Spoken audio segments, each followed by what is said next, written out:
Pipeline News in Wisconsin also leads our new feature called Voices of the Region. Each week we will hear from a journalist in our broadcast area and the stories they are reporting.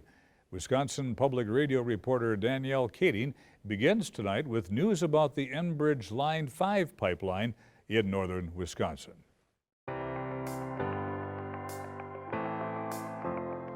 Line 5 is an oil and gas pipeline. It carries natural gas liquids and crude oil from Superior to Sarnia, Ontario.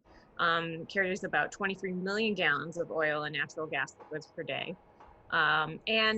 This pipeline is proposed to be rerouted over a potentially 40-mile route outside of the Bad River Reservation in Ashland and Iron counties. And that's in response to a federal lawsuit that the tribe filed last year. Enbridge has said that this project would create 700 construction jobs during the reroute. And that's no insignificant amount of jobs for an area like this. Those are temporary jobs, but typically labor and union groups will argue, that's how we make our living, as we tie a number of these projects together. And so it comes at a time when we are really seeing a shift, both across Wisconsin and the nation and worldwide, where we're having this conversation right now about where do we want to be with economic development?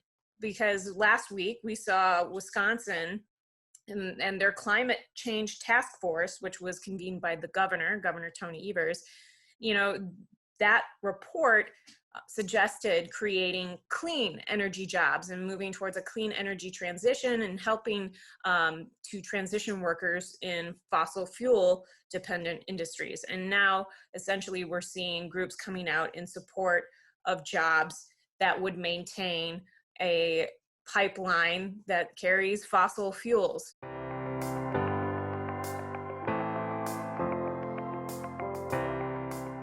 This has been something that's concerned rural healthcare providers because it has to be kept at temperatures colder than winter in Antarctica. The Pfizer vaccine requires a lot of dry ice to transport and also these super cold freezers to store it.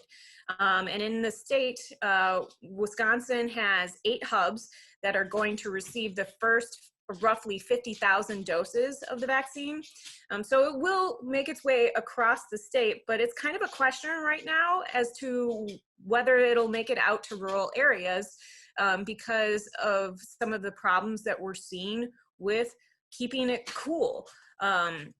And before it would spoil, it has to be used within 5 days after it's moved into refrigeration. In rural Wisconsin, we have healthcare clinics and hospitals that really aren't designed. They don't have that super cold storage like maybe bigger facilities do. So it's more likely that we would see mass vaccination of the rural areas with the Moderna vaccine once that is approved, because it doesn't require the same kind of cold storage.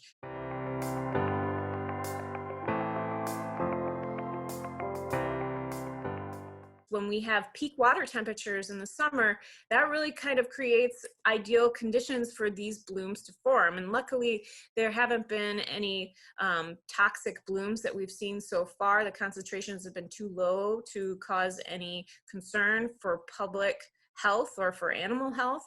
But it's something that scientists are continuing to explore, and the International Joint Commission is recognizing this, that it's kind of a canary in the coal mine for climate change on the Great Lakes, and recommending that the two countries work together to address this and eliminate these blooms by identifying the amount of runoff that's entering Lake Superior and also devoting resources to address that.